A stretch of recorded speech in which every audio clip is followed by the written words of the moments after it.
자, 2번 문제 보도록 하겠습니다. OSI 7계층에서 응용계층 프로토콜에 해당하는 것을 고르세요. 라고 문제 유형이 나온 게 있다고 해요.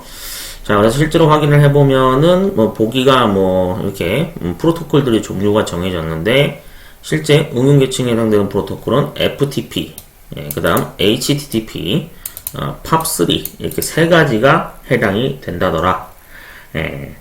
이런 유형이 나왔다고 합니다. 자, 각 프로토콜의 어떤 특징도 물론 알아야겠지만 전체적으로 어떤 계층에 어떤 프로토콜이 존재하는가에 대한 개념도 숙지를 하셔야 이런 문제 유형을 이제 맞출 수가 있겠죠. 자, 여러분들이 실제로 위키백과사전을 들어가시면 OSI 모형이라고 하는 키워드를 입력했을 때 이런 이제 백과사전 페이지가 나오는데요. 중요한 거는 1계층부터 7계층까지 순서를 정확히 여러분들이 기억하고 계셔야 된다는 얘기입니다. 그래서 물리계층이 1계층이고요. 그래서 계층별 그 영어로 된 명칭도 여러분들이 같이 알고 계셔야 되는데 피지컬 레이어라고 여기 분명히 나와 있죠. 자, 그 다음에 2계층이 데이터 링크 계층이라고 해당되는 거 역시 숙지하고 계셔야 되고, 그 다음 네트워크 계층 3계층. 자, 네 번째가 바로 전송 계층 트랜스포트가 됩니다. 자, 그 다음에 세션 계층이 5계층이 되고요. 그 다음 표현 계층이 6계층이 되고요. 그 다음에 응용 계층이 바로 어플리케이션 계층이 된다라는 사실을 영어 단어까지 정확히 알아두셔야 됩니다. 왜냐하면 이게 한글로 된 명칭으로 그 시험 문제에 등장할 수 있지만 실제로 영어 단어로 그 적혀 있는 경우도 등장할 수가 있거든요.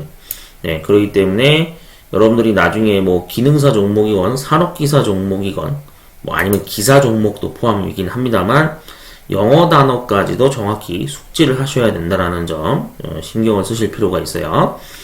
자, 이제 이 부분이 또 이제 중요하죠. 각 계층별 물리부터 해서 여기 응용 계층까지 실제로 어떤 프로토콜들이 여기에 존재하는지 자세히 명칭이 적혀 있습니다. 프로토콜 글자 표시가 이제 파란색으로 된 거는 연결되는 그 하이퍼링크 페이지 문서가 별도로 존재한다는 얘기고요. 빨간색으로 써 있는 거는 별다른 이제 설명은 적혀 있지는 않는데 어쨌든 이런 프로토콜들이 해당 계층에 존재한다더라 라는 걸로 일단은 표가 이렇게 완성되어 있는 게 있습니다. 제가 이제 매번 그 문제 분석 영상을 올릴 때마다 이 테이블을 항상 이제 반복해서 띄우는 이유는 그만큼 여러분들이 이 프로토콜을 각 계층별로 어디 계층에 무슨 프로토콜이 존재하는지를 좀 시각적으로 익혀두시라는 뜻에서 항상 이 화면을 제가 띄우거든요. 그래서 여러분들이 이거를 신중하게 잘 봐두셔야 돼요. 물론 여러분들이 개별적으로 사용하시는 어떤 그 교재라든지 출판사에서 만들어낸 책도 그걸 보셔도 상관은 없어요. 예. 여건이 되신다 그러면 그렇게 하시면 되는데 기본적으로 여러분들이 검색을 해서 만약에 공부를 하신다라고 했을 경우에는 반드시 이 프로토콜 계층별로 어떤 프로토콜은 어디 계층에 속하는가에 대한 거를 자주 들여다 보셔야 됩니다. 시간 나실 때마다 보시는 게 제일 좋아요. 자, 그래서 응용 계층 쪽에 이제 아까 나왔던 게 뭐였냐면은 HTTP가 여기 응용 계층에 있죠. 그 다음 FTP도 있고요. 자, 그 다음에 여기에 표시는 안 됐지만 이제 정확히는 POP3라고 하는 프로토콜도 바로 여기 응용 계층에 속한다고 보시면 되겠습니다. 추가로 참고해서 알아두시면 될 것 같아요. 원래 여기에 추가해 놓는 게 맞는데 아마 그 문서 편집을 하시던 그 위키 백과사전을 이용하시는 분들이 이용자분들이 여기 팝3를 빼먹은 것 같아요. 혹시나 추가할 생각이 있으신 분들은 추가해 주시면 좋을 것 같아요. 자, 다시 문제로 되돌아가서 그럼 이제 프로토콜의 각 특징별로 하나씩 보도록 하겠습니다.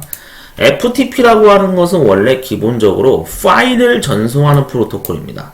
사실 이 프로토콜에 관해서 이제 좀 예전 추억이 좀 담기신 분들은 가장 대표적으로 알고 있는 게 우리가 어플리케이션으로 이제 이걸 사용했죠.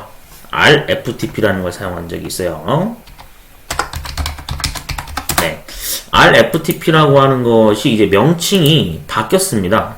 R 드라이브라는 명칭으로 지금 현재는 남아있는 어플리케이션인데, 당시에 이제 좀 옛 기억입니다만, 나무웹 에디터라고 하는 어떤 웹페이지 제작 툴을 이용해서 HTML 페이지를 제작하는 거를 따로 공부하신 분들이 아마 있을 거예요. 그래서 그때 당시에 이제 그게 GUI 방식으로 디자인하는 거였는데, 물론 HTML 코드도 지원하긴 합니다만, 이제 그 웹페이지 파일을 내가 자체적으로 운영하는 서버라든지 아니면은 가정집에 서버용 컴퓨터를 24시간 켜놓는다든지 아니면은 이제 웹 호스팅 업체에 일정 비용을 지불해가지고 웹하드를 따로 결제해서 사용하시는 분들이 지금도 있는 걸로 알고 있어요.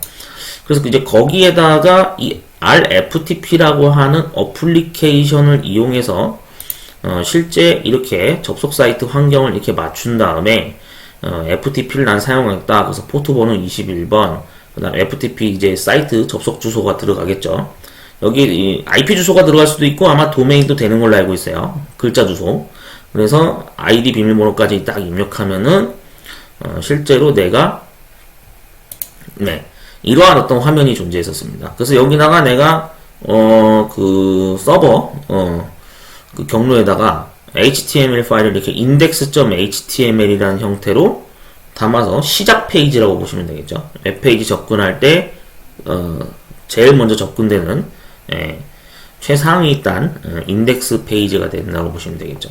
그 다음에 이제 거기에 관련된 부가적인 이미지 파일들, 뭐 JPG라든지 이런 것들을 같이 서브 파일로 탑재를 해서 업로드를 하면은 나중에 실제 이제 인터넷 익스플로러, 요즘에는 뭐 이제 익스플로러가 안 되긴 합니다만, 뭐 엣지 브라우저라든지 또는 뭐 크롬 브라우저를 이용해서 페이지를 볼 수 있는 그런 어떤 효과를 볼 수가 있죠. 그래서 업로드 다운로드 기능을 탑재한 게 이게 바로 RFTP다 라고 알고 계시면 되겠습니다. 여러분들이 이거를 제가 보여드리는 이유가 왜 그러냐면 지금도 써서 그래요. 지금도 이거를 사용을 해요. 실제로 여러분들 참고하시면 되겠습니다. R 드라이브라는 프로그램이 남아 있는데 그게 지금 이 역할을 계속 명맥을 이어가고 있습니다. 여러분들이 FTP라는 게 이런 역할을 하는구나 라는 걸 알고 계시면 되겠죠. 추가적으로 이제 설명을 좀 더 드리면 이게 나중에 시험 문제에 나올지 안 나올지 모르겠는데 원래 FTP라고 하는 프로토콜은 기본적으로 접속 모드가 어떻게 되어 있냐면요. 이렇게 되어 있습니다. 제가 좀 올릴게요. 크기를 좀 키워서 설명드리면 FTP라고 하는 것은 원래 로그인 모드가 이게 두 가지 방식이 크게 존재합니다. 어떤 거가 하나 있냐면 어나니머스라고 해가지고 어나니머스 이게 이제 뭐냐면은 익명 방식이거든요. 익명 로그인 방식이라는 게 존재하는데 참고로 알고 계세요. 왜냐면은 혹시나 나중에 FTP 프로토콜의 세부 내용으로 더 접근해서 깊게 들어가게 되면은 이거를 또 정답으로 요구하는 문제가 나올 수가 있거든요. 키워드로. 그래서 좀 부가 옵션으로 자세히 설명을 드리는 겁니다. 참고하세요. 그래서 이게 이제 일반적인 방식이고, 그래서 얘는 따로 뭐 아이디 패스워드 입력을 안 해요. 아이디와 패스워드가 필요 없습니다. 이걸 사용을 안 해요. 이게 첫 번째 방식이고요. 1번 방식. 그 다음에 이제 2번 방식이 뭐냐면은 두 번째 방식이 방금 그 화면을 보셨다시피 아이디와 패스워드를 이용한 이제 말 그대로 유저명이 로그로 남는 이런 접속 방식이 존재하죠. 그래서 얘는 몇 월 며칠 몇 시에 접속을 했다라는 게 서버 컴퓨터에 기록이 남아요. 로그인을 하게 되면은 그 로그 기록이 남아 있습니다. 그래서 여러분들이 이러한 어떤 두 가지 방식이 있다라는 것을 좀 참고하셔서 기본 뼈대는 알고 계셨으면 좋겠다는 차원에서 좀 부연 설명을 좀 드렸습니다. 자, 그 다음에 이제 다음 거 볼게요. HTTP라고 하는 프로토콜이 있는데, 자, 얘도 이제 우리가 보통은 사실 이거를 제일 많이 얘기하는 명칭이 뭐였냐면, HTTP라고 하는 것은 기본적으로 얘가 이제 손가락 모양으로 되거든요. 네, 손가락 모양 아이콘을 보통 얘기해요. 자, 이게 여러분들 좀 비슷한 동의어로 보통 얘기하는 게 하이퍼링크라고 보통 얘기를 하는데, 예. 그래서 이 하이퍼링크가 이 HTTP하고 사실 그냥 같은 말로 취급을 합니다. 예, 공학적 용어로 보면. 그러니까 왜 그러냐면은 제가 이유를 설명드릴게요. 자, 지금 보시면 마우스를 이렇게 갖다 대니까 하얀색 손가락 모양, 검지 손가락 모양으로 이렇게 바뀌는 아이콘이 뜨죠. 이 커서 아이콘 모양이 뜨는 걸 바로 하이퍼링크가 적용됐다라고 우리가 얘기를 합니다. 그래서 실제로 이걸 누름으로써 네이버 메인 페이지로 이렇게 연결이 되는 이런 결과 효과를 볼 수가 있죠. 자, 이러한 효과가 바로 하이퍼링크가 되는 건데, 이제 과거에는 사실 이제 그것도 있었습니다. 하이퍼미디어라는 것도 원래 존재를 했거든요. 물론 이게 지금은 사장돼서 없어요. 네, 뭐냐면 인베드 태그라는 걸 이용했던 적이 있는데, 그래서 이거를 당시에 이제 이용해가지고 이런 형태로 썼던 기억이 나거든요. 예, 그래서 보통 플래시 애니메이션이나 뭐 동영상 같은 거를 예전에는 이제 재생을 할 때 익스플로러 브라우저에서 인베드 태그라고 하는 게 이제 존재를 했어요. 그래서 그때 당시에 사용했던 게 FLV라고 하는 확장자로 이게 이제 저거가 있었습니다. 숏웨이브? 예, 이 기반으로 돌아가는 플래시 게임이나 애니메이션 이런 게 되게 많았거든요. 예, 그래서 뭐 아마 여러분 기억하실지 모르겠는데 제가 알기로는 5인용 있죠. 5인용 아직도 있죠. 예, 보통 목창 방송으로 우리 유명한 방송이죠. 네, 여기에 등장하시는 우리 재민 입담이 아주 뛰어난 19금 방송인데 하여튼 여기 5인용 웹페이지가 아직 있죠. 거기에 보시면 당시에 플래시 애니메이션이 이런 기반으로 제가 알기로는 돌아갔던 걸로 기억을 합니다. 하여튼 그런 기억이 있어요. 그래서 하이퍼미디어라는 게 어쨌든 이런 용어도 있다라더라. 근데 이제 사장돼서 요즘에는 동작을 안 하는 걸로 알고 있습니다. 참고하시면 될 것 같아요. 자, 아무튼 그래서 하이퍼링크라는 게 존재한다더라. 자, 근데 이 하이퍼링크 같은 경우에는 기본적으로 얘가 이제 지금은 사용이 안 되고 있습니다. 그러니까 왜 그러냐면 이게 90년도인가 2000년도 초반까지는 사용이 됐어요.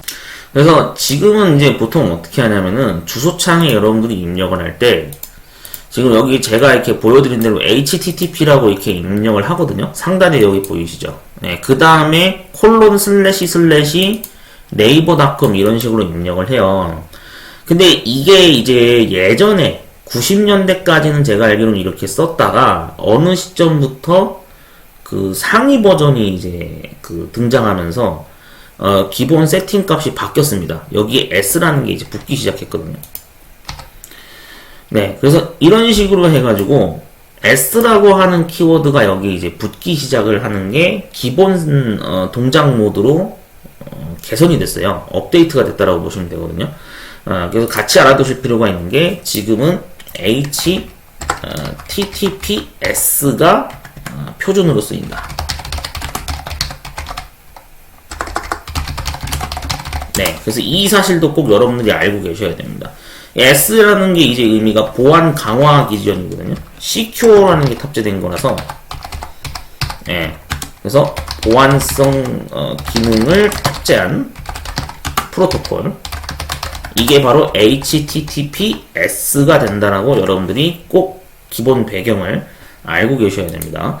그래서 HTTP를 이제 이거를 입력하기가 귀찮다 이거죠. 네. 이거를 매번 이렇게 입력하기가 귀찮거든요. 귀찮으니까 어떻게 된 거예요? 지금은 주소가 간단해졌어요. 그냥 이것만 넣어도 돼요. 네이버닷컴만. 이것만 넣어서 엔터를 눌러도 접속이 돼요. 예, 그러니까 한번 보여드릴게요. 멜론닷컴을 만약에 들어가겠다라고 했을 때,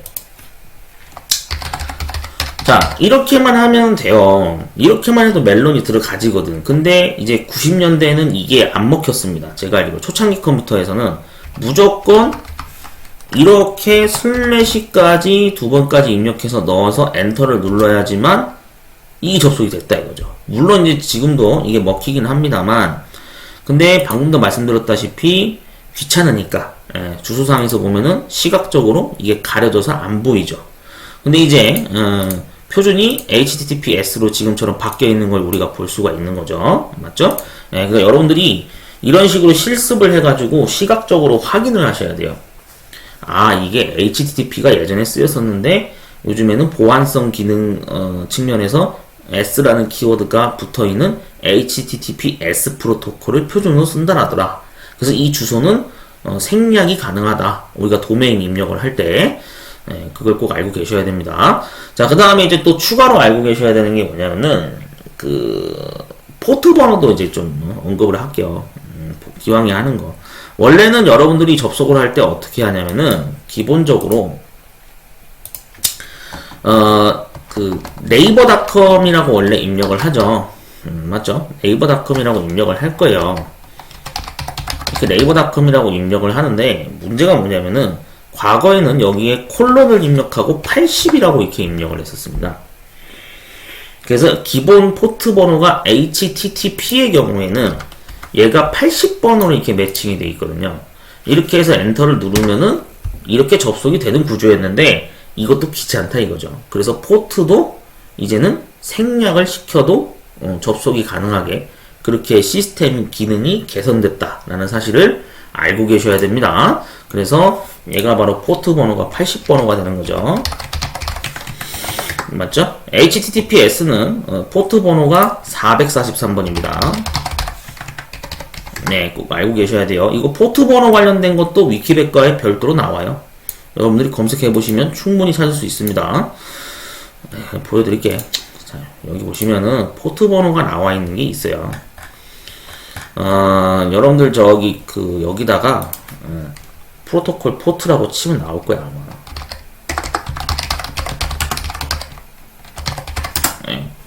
프로토콜 포트 번호를 따로 이렇게 여러분들이 입력을 해보시면 그거 관련된 내용이 여기 나올 거예요. 자, 그래서 포트라고 해서 나오는 게 있죠. 네, 여기 약식으로 이렇게 포트 번호가 이렇게 나와 있습니다. 예, 여기도 나와 있어요. 그 다음에 제가 알기로는 이거 페이지 말고도 하나 더 있어요. 인터넷 프로토콜 아마 여기 검색하면 뜨지 않을까? 프로토콜 번호 관련해서 네, 아마 있을 겁니다. 잠시만요. 프로토콜 포트 번호 여기다 있는 거죠. 제가 검색을 한번 해볼게요. 어차피 공부하시는 거니까. 자, 프로토콜 포트 번호 해서 여기 나와 있죠? 네. TCP, UDP의 포트 목록이라고 해가지고 0번 포트부터 해가지고 정확히 여기 995번 포트까지 또 뭐 나와 있고, 맞죠? 잘 알려진 포트 자세히 나와 있습니다. 그 다음 여기 등록된 포트라고 해가지고 또 뭐 1000단위 이상 넘어가는 포트 번호도 설명이 나와 있죠. 자, 여기서 당연히 언급됐던 거를 아까 보면 FTP도 한번 확인할게요. 자, FTP가 여기 21번이라고 되어 있죠. 근데 이게 이제 21번이 원래 포트가 표준이 맞는데 조금 용도가 나눠져 있습니다. 21번이 제어 포트고 그 다음 20번을 우리가 데이터 포트로 사용한다라는 사실도 이것도 알고 계셔야 돼요. 이 두 개. 이것도 시험 문제로 또 나올 수 있거든, 향후에. 그러니까 여러분들이 이 두 개의 포트 넘버링은 반드시 숙지를 하고 계셔야 되겠고요. 그 다음 그 외 나머지 포트 번호들도 각각 어떤 프로토콜이 매칭이 되어 있는지 이 테이블표를 자주 들여다보셔야 됩니다. 그래서 HTTP가 지금 나온 게 80번이죠.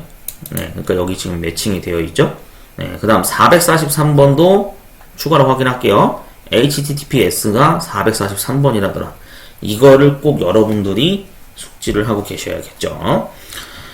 자, 그러면 이제 그 다음 거 보도록 하겠습니다. 팝3라고 하는 프로토콜이 존재하는데 얘가 이제 말 그대로 메일을 수신받는 프로토콜입니다. 여기다가 좀 적을게요. 팝3. 원래 여러분들 팝이라는 단어가 무슨 뜻이냐면은 끌어당긴다라는 뜻이 있거든요. 네, 끌어당긴다.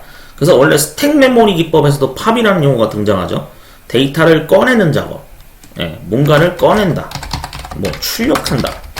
이런 뜻으로도 원래 해석이 되는 거죠. 그래서 끌어당긴다는 뜻으로 해석이 되는데, 그래서 말 그대로 내가 메일을 수신받은 것을 확인하는 프로토콜이 바로 팝3라고 보시면 되는 겁니다. 아시겠죠? 네, 메일 수신을 담당하는 프로토콜이다라고 알고 계시면 좋을 것 같아요. 근데 이제 얘가 이제 그 버전이 예전에 팝 뭐 1번도 있고 2번도 있고 뭐 그렇다고 하는데 요즘에 이제 제일 많이 쓰고 있는 게 팝3 기능이라고 보시면 될 것 같아요. 자, 얘도 기본적으로 그래서 여러분들이 그냥 간단하게 생각하시면 됩니다. 보통 이메일 이용하면은 받은 메일함이라고 있잖아요. 맞죠? 이거 생각하시면 돼. 이거를 그냥 이렇게 매칭하시면 쉬울 것 같아요. 포트번호가 역시 나와 있습니다. 팝3 관련해서 프로토콜 넘버링이 되어 있는데 여기서 찾아보시면 팝3가 여기 있죠. 네, 그래서 포스트 아피스, 네, 우편물이죠. 우편물. 우리 전문 용어로 공부하신 분들 아실 거예요. 영어 시간에. 네, 그래서 우편물에 대한 전자우편이죠. 정확히는 전자우편 프로토콜 버전 3버전. 네, 그래서 넘버링은 110번으로 현재 기본값으로 포트 번호가 세팅이 되어 있다더라. 이 사실을 꼭 알고 계셔야 되겠죠. 네, 됐죠? 네, 그래서 여러분들이 이 포트 번호와 관련된 이 테이블을 자주 들여다보셔야 됩니다. 자, 그래서 이렇게 하면은 세 가지를 정답으로 적는 유형이 나왔었다라고 해요. 네, 시험 보신 분들한테 제가 제보받은 거에 따른 내용은 이렇습니다. 자, 그러면은 OSI 7계층에 대한 순서 부분과 프로토콜 응용계층 프로토콜 세 가지를 한번 쭉 알아봤습니다. 내용을 잘 정리해 주시고 향후 진행되는 시험 준비에 참고하시면 될 것 같아요.